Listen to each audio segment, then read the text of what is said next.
Kini, kita telah mengetahui bahwa arwah gentayangan yang menjelma dalam wujud wewe gombel maupun sosok makhluk mengerikan lainnya ternyata hanyalah mitos belaka. Sebagai seorang yang beriman, kita tidak lagi meyakini bahwa ruh orang yang telah mati mampu untuk gentayangan dan menakut-nakuti manusia di alam dunia. Sebab itu, kita bisa mengubah cara supaya anak tidak keluar rumah di waktu maghrib. Bukan lagi dengan mitos wewe gombel, tapi cukup dengan hadis Rasulullah. Jika malam datang menjelang atau kalian berada di sore hari, maka tahanlah anak-anak kalian, karena sesungguhnya ketika itu setan sedang bertebaran. Jika telah berlalu sesaat dari waktu malam, maka lepaskan mereka. Tutuplah pintu dan berzikirlah kepada Allah, karena sesungguhnya setan tidak dapat membuka pintu yang tertutup. Tutup pula wadah minuman dan makanan kalian, dan berzikirlah kepada Allah, walaupun dengan sekedar meletakkan sesuatu di atasnya. Matikanlah lampu-lampu kalian. Hadis riwayat Bukhari dan Muslim. Menahan anak-anak untuk tetap di dalam rumah saat petang hari, sebab mayoritas anak-anak belum mengerti bagaimana menjaga diri dari kotoran dan najis. Sedangkan setan dari golongan jin seperti kita ketahui sangat menyukai sesuatu yang kotor dan najis. Dikhawatirkan anak-anak yang tengah asik bermain-main dalam waktu tersebut terkena gangguan jin. Terlebih mayoritas anak-anak belum mengerti bagaimana cara berzikir yang dapat melindungi mereka dari gangguan jin. Sedangkan setan di waktu itu tengah bertebaran. Dikhawatirkan anak tersebut terkena pengaruh buruk setan. Menurut Ibnu Hajar Al-Asqalani dalam Fathul Bari, alasan mengapa setan dari golongan jin bertebaran pada waktu itu dikarenakan waktu malam lebih mudah bagi mereka dibanding siang. Karena gelap lebih mendatangkan kekuatan bagi setan dibanding saat keadaan terang. Dalam hadis tersebut, Rasulullah SAW juga menganjurkan kita untuk menutup pintu, jendela, serta menutup wadah makanan, walaupun hanya meletakkan selembar kertas di atasnya. Sebab setan dari golongan jin tidak mampu membuka penutup wadah makan dan tidak pula dapat membuka pintu dan tidak dapat mengganggu anak kecil. Dengan izin Allah, jika kita menjalan minum, tidak pula dapat membuka pintu dan tidak dapat mengganggu anak kecil. Dengan izin Allah, jika kita menjalankan adab tersebut. Hadis ini mengandung sejumlah ajaran kebaikan dunia dan akhirat.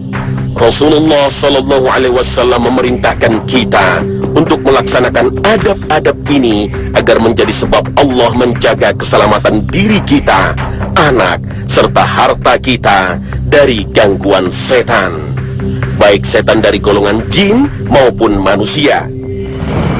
Sebagaimana juga disebutkan dalam hadis sahih bahwa jika seorang hamba membaca basmalah ketika masuk rumahnya, maka setan berkata, "Tidak ada tempat bermalam untuk kita malam ini." Maksudnya ialah setan tidak memiliki kekuatan untuk bermalam di rumah yang banyak disebut asma Allah di dalamnya. Itulah pentingnya senantiasa mengingat Allah sehingga kita dapat menghindarkan diri dari gangguan setan. Sebab itulah jauh dari mengingat Allah adalah faktor utama yang membuat seseorang terkena gangguan setan. Bila seseorang jarang mengingat Allah, pastilah ia tengah disibukkan dengan hal lain selain Allah Subhanahu wa ta'ala. Setan dari golongan jin kafir akan senang bersama dengannya, menghasut jiwanya untuk semakin lalai dari mengingat Allah, sehingga dengan mudahnya ia meninggalkan sholat dan berbagai kewajiban ibadah lainnya, semakin gemar melakukan berbagai kemaksiatan. Hal ini telah Allah peringatkan jauh-jauh hari untuk kita. Barang siapa yang berpaling dari pengajaran Tuhan yang Maha Pemurah, Al-Quran, kami adakan baginya syaitan yang menyesatkan. Maka syaitan itulah yang menjadi teman yang selalu menyertainya. Al-Quran Surah Az-Zukhruf ayat 36. Bila kita tak cepat kembali mengingat Allah dan bertaubat, maka setan pun akan membuat kita semakin asyik dengan kemaksiatan yang kita lakukan. Demi Allah, Sesungguhnya kami telah mengutus rasul-rasul kami kepada umat-umat sebelum kamu, tetapi setan menjadikan umat-umat itu memandang baik perbuatan mereka yang buruk. Maka setan menjadi pemimpin mereka di hari itu, dan bagi mereka azab yang sangat pedih. Al-Quran Surah An-Nahl ayat 63. Na'udzubillahi min zalik. Inilah hikmah mengapa banyak sekali doa dan zikir yang Rasulullah SAW ajarkan kepada kita untuk dipraktekkan sehari-hari. Tentu tujuannya adalah agar kita dapat sesering mungkin mengingat Allah kapanpun, dimanapun, dalam kondisi apapun. Dalam firman-Nya pun Allah Subhanahu wa Ta'ala menjanjikan ketenangan yang secara khusus Allah anugerahkan bagi hamba-hambanya yang beriman, yang gemar mengingat Allah, yaitu orang-orang yang beriman dan hati mereka menjadi tentram dengan mengingat Allah. Ingatlah, hanya dengan mengingati Allah lah hati menjadi tentram.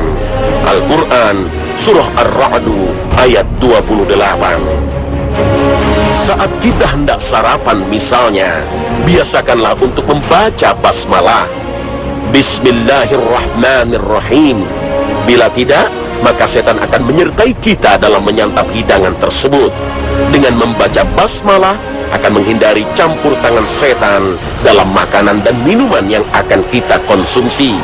Namun, jika menyantap makanan atau minuman tanpa membaca bismillah, itu sama saja dengan menyediakan makanan bagi jin setan. Sebagaimana sabda Rasulullah SAW, Iblis berkata kepada Allah, "Setiap makhlukmu telah engkau terangkan rizkinya. Mana rizkiku?" Allah menjawab, "Pada makanan yang tidak disebut namaku padanya." Hadis riwayat Bukhari dan Muslim. Iblis adalah musuh abadi kita. Sudahkah kita makan dan minum bersama dengan iblis? Mungkin ada saat dimana kita lupa membaca basmalah saat makan dan minum, lalu baru ingat di saat kita tengah menyantap makanan. Dalam kondisi seperti ini, Rasulullah SAW mengajarkan doa yang khusus kita baca saat lupa membaca basmalah, sebagaimana hadis yang diriwayatkan oleh sahabat Umayyah bin Mihsan. Rasulullah SAW pernah duduk, dan saat itu ada seseorang yang makan tanpa membaca bismillah hingga makanannya tersisa satu suapan. Ketika ia mengangkat suapan tersebut ke mulutnya, ia mengucapkan bismillah awwalahu wa akhirahu, dengan nama Allah pada awal dan akhirnya.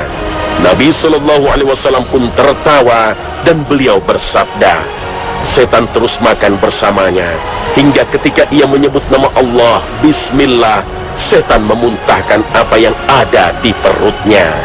Hadis sahih riwayat Abu Daud dan Ahmad. Satu lagi doa agar terhindar dari godaan setan ketika hendak bekerja juga diajarkan Rasulullah SAW.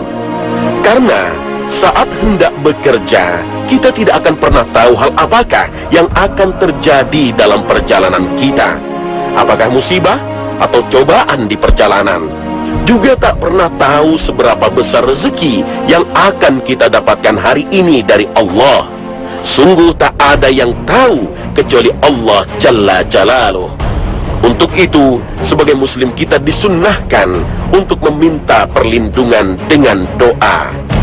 Bismillahi tawakkaltu ala Allah, la hawla wa la quwwata illa billah.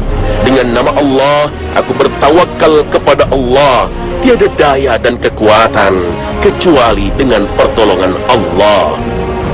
Dengan doa ini, maka tak satupun setan mampu menggoda kita dalam bekerja satu hari penuh. Hal ini diungkapkan oleh Nabi SAW. Apabila seseorang keluar dari rumahnya kemudian dia membaca doa Bismillahi tawakkaltu ala Allah, la haula wa la quwwata illa billah.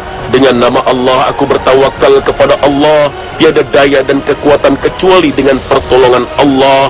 Maka disampaikan kepadanya, kamu diberi petunjuk, kamu dicukupi kebutuhannya, dan kamu dilindungi. Seketika itu setan-setan pun menjauh darinya. Lalu salah satu setan berkata kepada temannya, "Bagaimana mungkin kalian bisa mengganggu orang yang telah diberi petunjuk, dicukupi dan dilindungi?" Hadis sahih riwayat Abu Daud dan Tirmizi.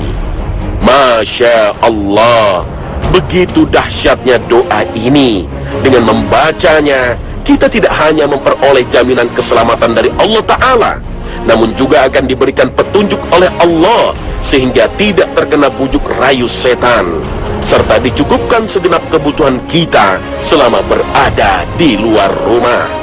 Dan masih banyak lagi tuntunan zikir dan doa harian yang Rasulullah ajarkan agar kita terhindar dari gangguan setan. Sekali lagi, musuhilah setan, karena mereka sejatinya sebenar-benarnya musuh bagi manusia.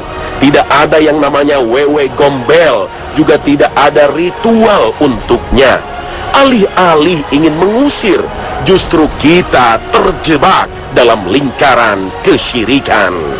Wallahu a'lam.